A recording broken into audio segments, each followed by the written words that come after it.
Good morning, guys. Today in our class, we will discuss wastewater characterization regarding this toxicity of industrial effluents.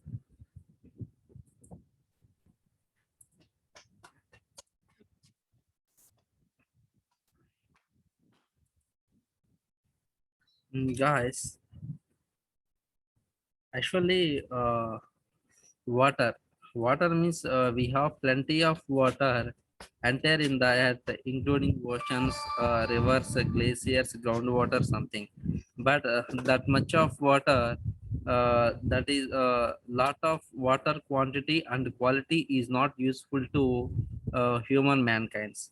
So regarding not only in human mankinds and also industrials, but after using of the plenty of water in industries, when it will come back, that water is not useful for drinking and agriculture or reuse of the industries. So regarding this, if we reduce or if we recycling toxic effluents in the wastewater, then we can use as a drinking, and it's not useful for drinking, it's useful for agriculture or industrial. We can reuse it if we can reuse it.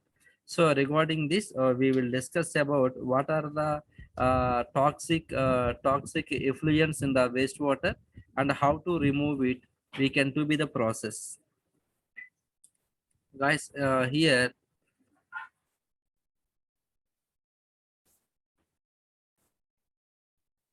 guys, industries shut down due to water shortage. Guys, here in Wednesday, 29 August, by Business Line, water shortage leave industries purchased Chennai. A slowing economy and a crippling power crisis have given industry sleepless nights. Adding to its woes is the poor southwest monsoon, which threatens to leave water intense manufacturing units high and dry. Excuse me, guys.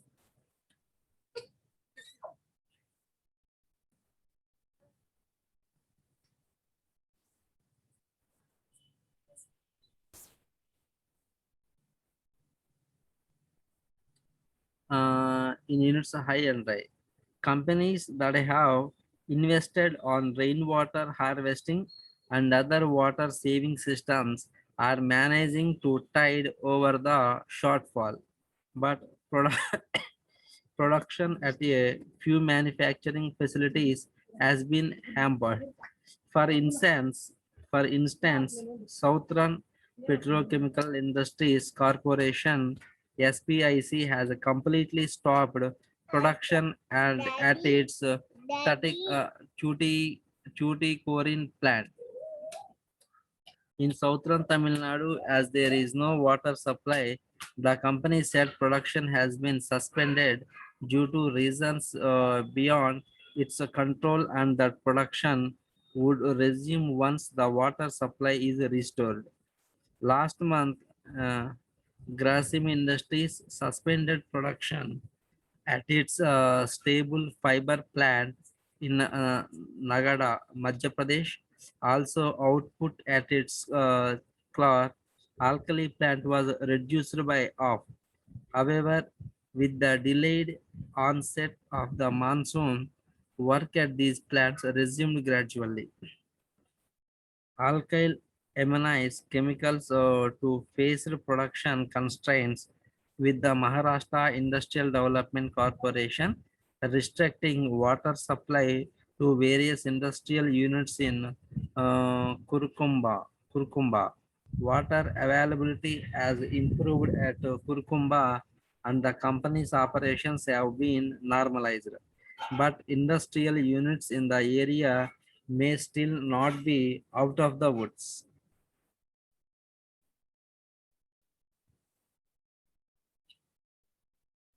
Here, future water demands. Water demand trends. Global demand for fresh water will increase from 4,500 to 6,900 billion meter cube by 2030. All the freshwater resources taken together has a capacity of 4,500 billion meter cubes, creating a shortage of 2,700 billion meter cubes or 40% of the demand. India, which has a shortage of freshwater resources, will be worst hit with a maximum uh, deficient of 50% of its demand unless steps are taken for water conservation. Water demand, supply, resources, and availability, billion in cubic meters, existing withdrawals, 2030 withdrawals, and basins with deficiencies, basins with surplus, existing accessible, reliable, sustainable supply. Guys, these graph or these history is just like enhancing your imagination how future water demands.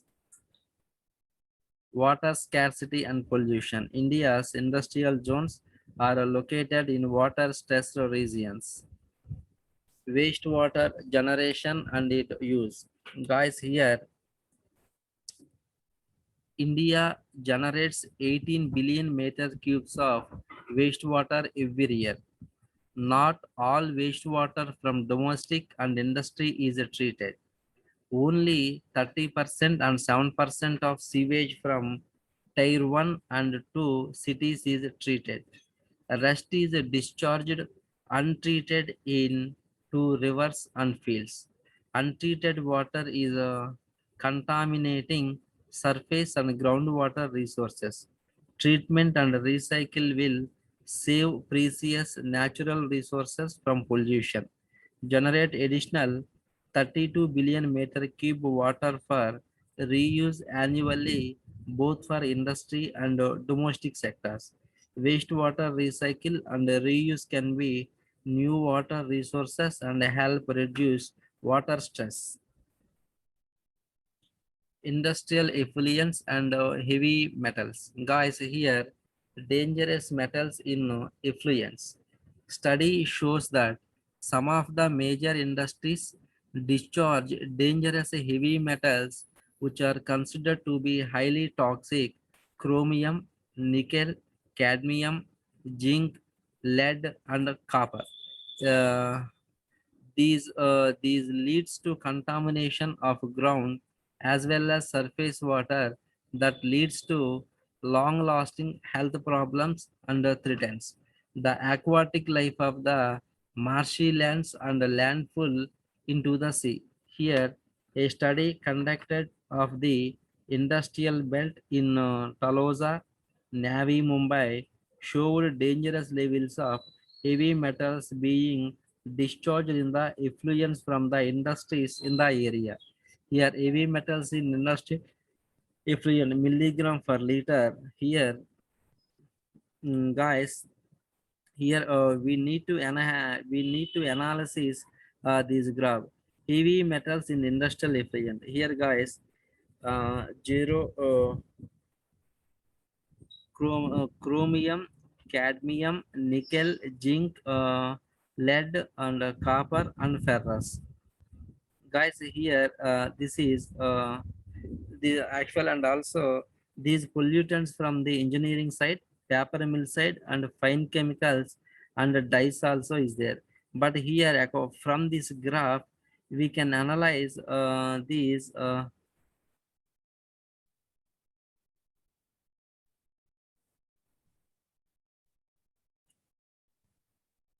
guys. This chromium is a very high position, like near to 50 milligram per liter in dye, I mean textile industries. That is a very dangerous too. That is a very dangerous effluent. But how can we treat water scarcity and pollution? India's water sources is limited to uh, 1,122 billion meter cube. Of these, 688 billion meter cube is used for agriculture, whereas the industrial demand at 17 billion meter cube is rising by 35% year on year. The only way industries can meet their demand is through wastewater recycle and reuse. Zero liquid discharge, that is called a ZLD. Zero liquid discharge provides maximum potential for water reuse. Guys, here industrial pollutants. Almost all industrial manufacturing process generate effluents that are highly polluting.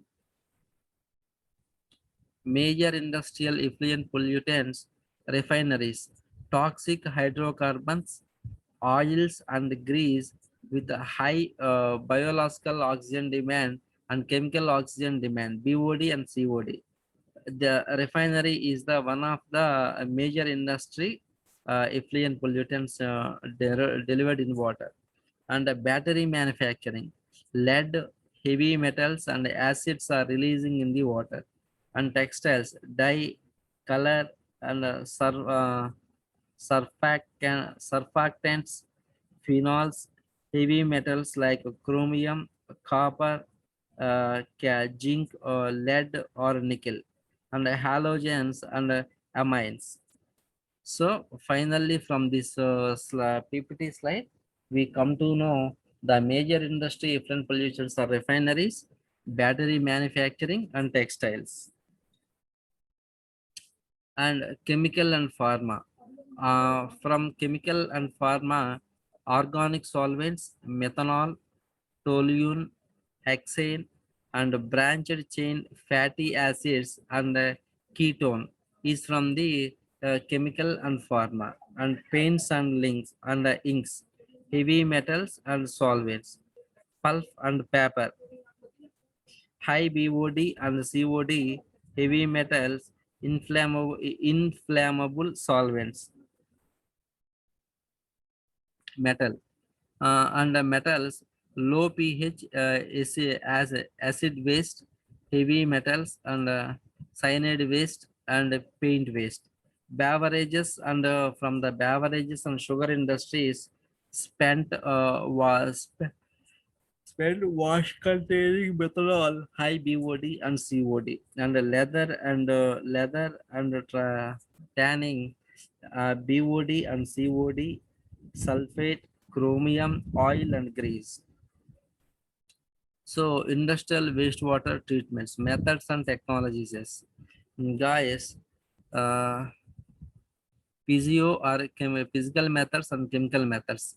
Here guys, screening, centrifuging, filtration, sedimentation, flotation, solvent extraction, ion exchange, reverse osmosis, adsorption, oil or water separators. These are the treatments of the physical and chemical methods. So separation techniques. Here guys, the separation techniques means ion exchange, evaporation, molecular filtration, solvent extraction, electrodialysis. Here guys, molecular filtration, evaporators, electrodialysis, and ion exchange column. This is all the separation techniques. Here, biological methods. Here, the first figure, activated sludge process and UASB anaerobic treatment. And guys, here,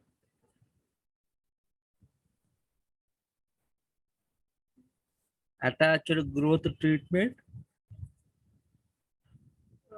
The fourth one is the digester. Here, from biological methods, standard process, activated sludge and trickling filter, submerged fixed film biofilm reactors, sequencing batch reactors, anaerobic treatment, digester, upflow anaerobic sludge bed, and UASB reactors. These are called the biological methods. So industrial applications, all industries can use a combination of these technologies to safely treat and reuse the effluent in their process.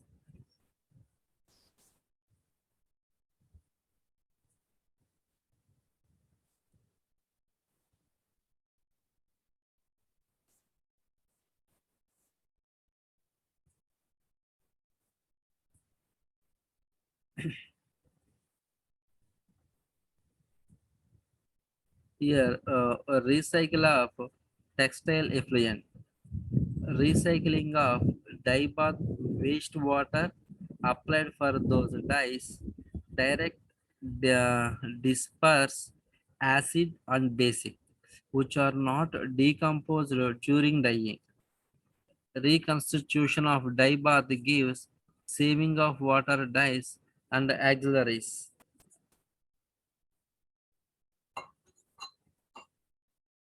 Guys, here the Journal of Cotton Science from a parameter dyeing and dyeing printing.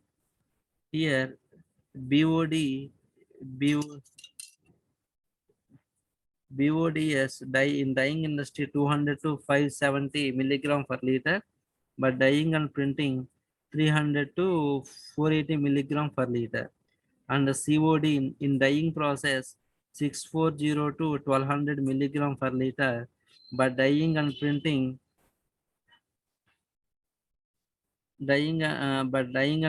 process 880 to 1130 milligram per liter.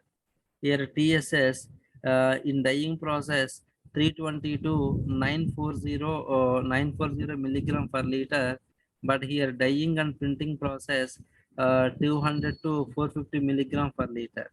And the TDS means the total dissolved solids in dyeing process 1280 to 1540 milligram per liter, but as the same thing dyeing and printing process 1000 to 1900 milligram per liter. Here chloride in dyeing procedure 400 to 750 milligram per liter. Here the dyeing and printing process 90 to 1100 milligram per liter. And the chromium in dyeing process 0.5 to 3.6 milligram per liter. Dyeing and printing process 1.5 to 12.6 milligram per liter. Here O&G in dyeing process 17.32 milligram per liter.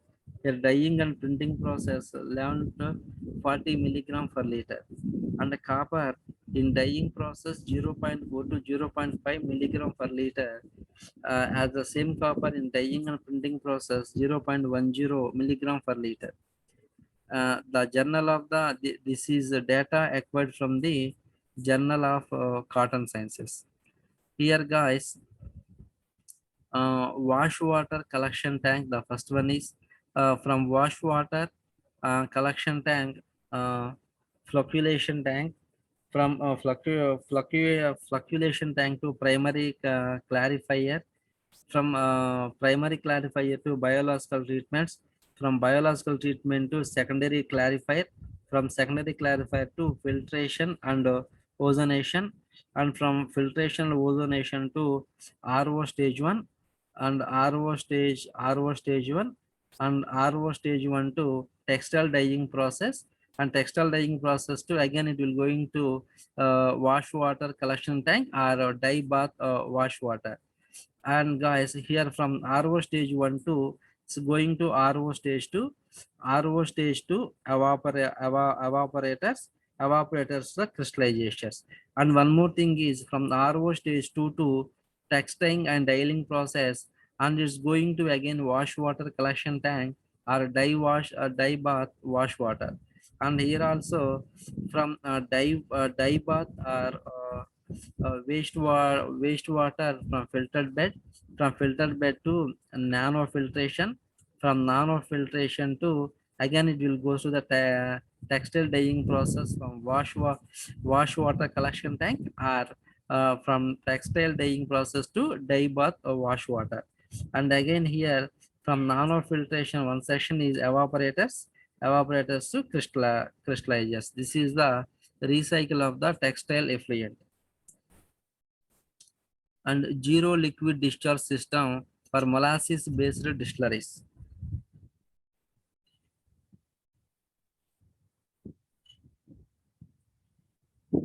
Excuse me guys.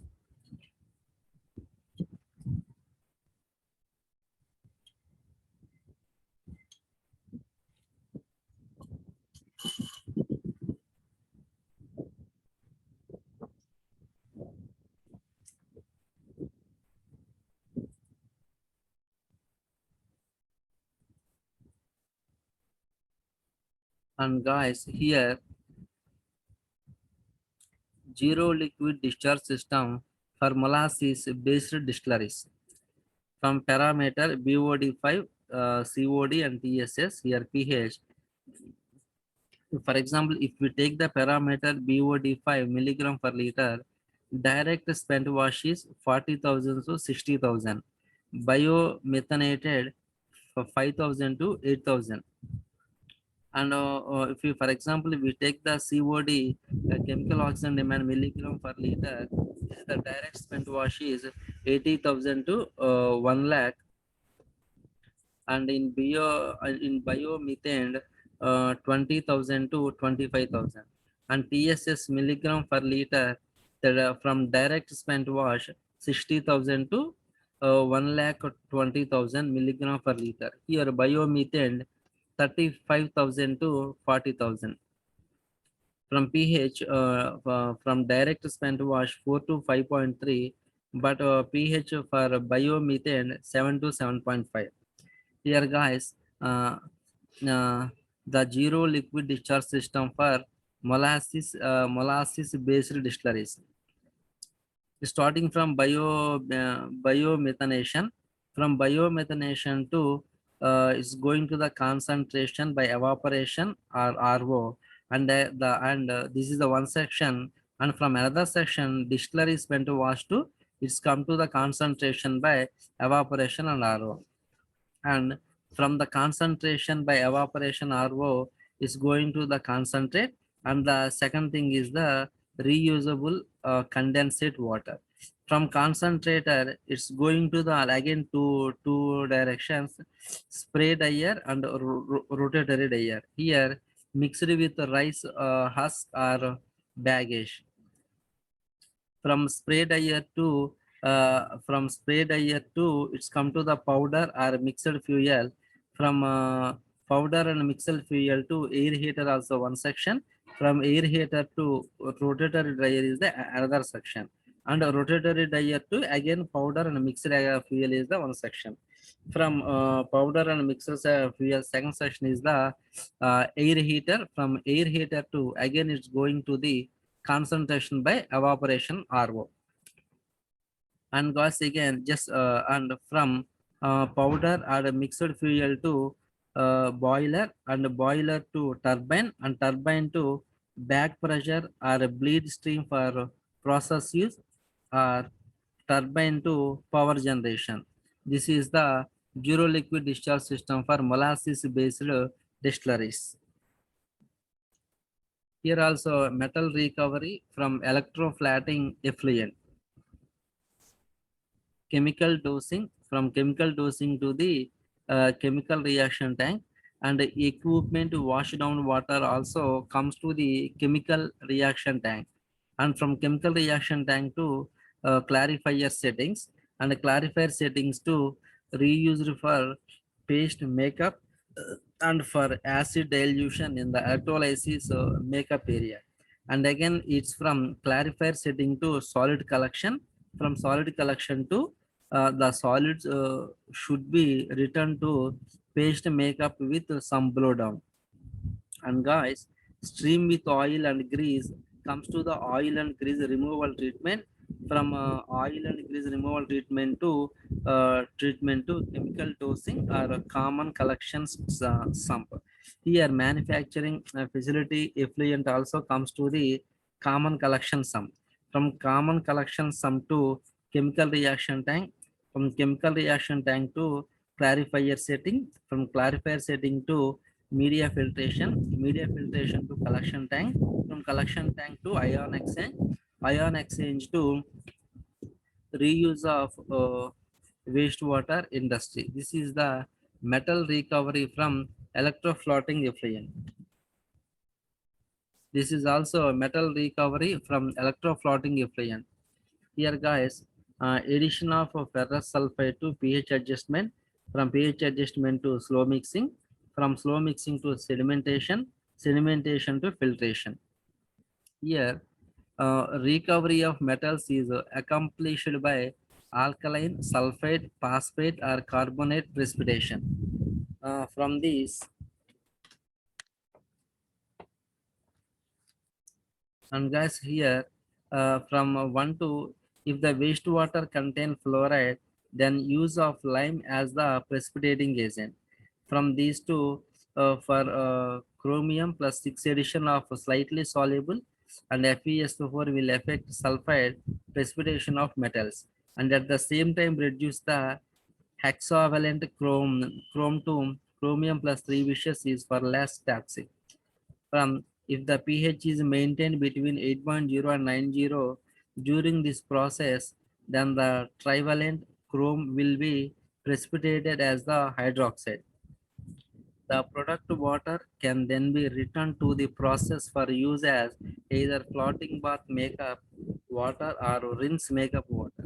So ion exchange can then be employed to reduce the concentrations of these substances to non-detect levels. Here also guys, from petroleum refinery effluent treatment. It is common in most refineries to collect all processed wastewaters and to combine with them into a single wastewater effluent feed. This is the APA separator from to feed tanks, from feed tanks to dissolved air flotation, and from dissolved air flotation to equalization basin, from equalization basin to aeration basin, and clarifier settling.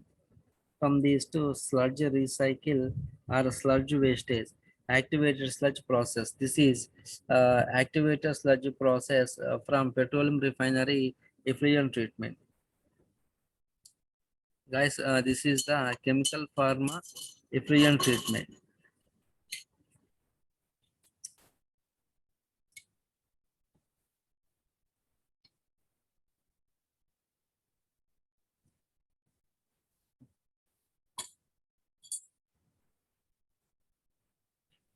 This is guys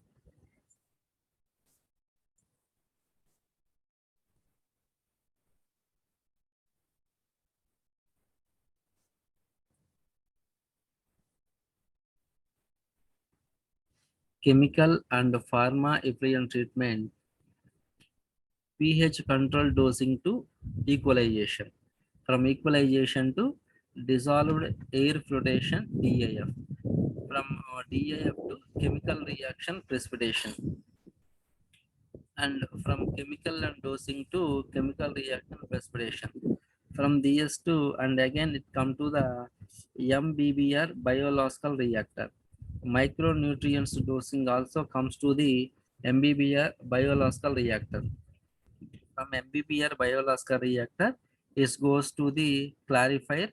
From clarifier to advanced filtration. From advanced filtration to for disposal or recycle. And again here we have to take one section from clarifier to sludge waste and recycle. And here also guys, water reuse treatment, water reuse treatment. Sorry.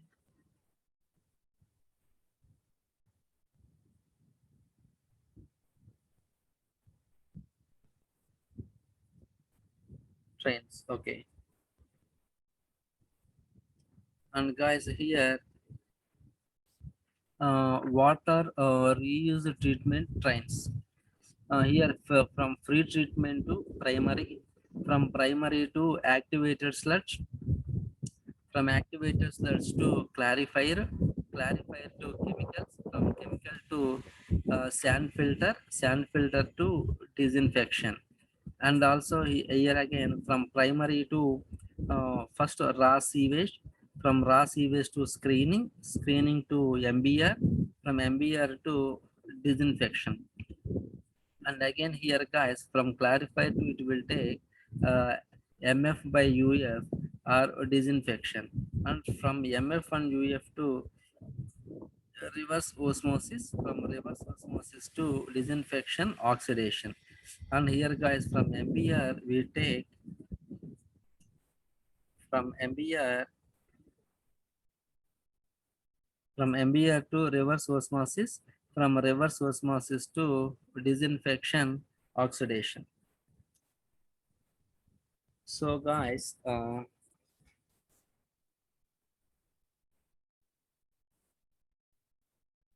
So actually, I forgot to. Maybe I think definitely all of you have good. All of you, maybe I think all of you can understand clearly. So the wastewater characterization and toxic effluents. So treatment of the toxic effluent. Okay, guys. Anyway, thank you for your patience. In the next class, I will explain the topic is explain that the topic is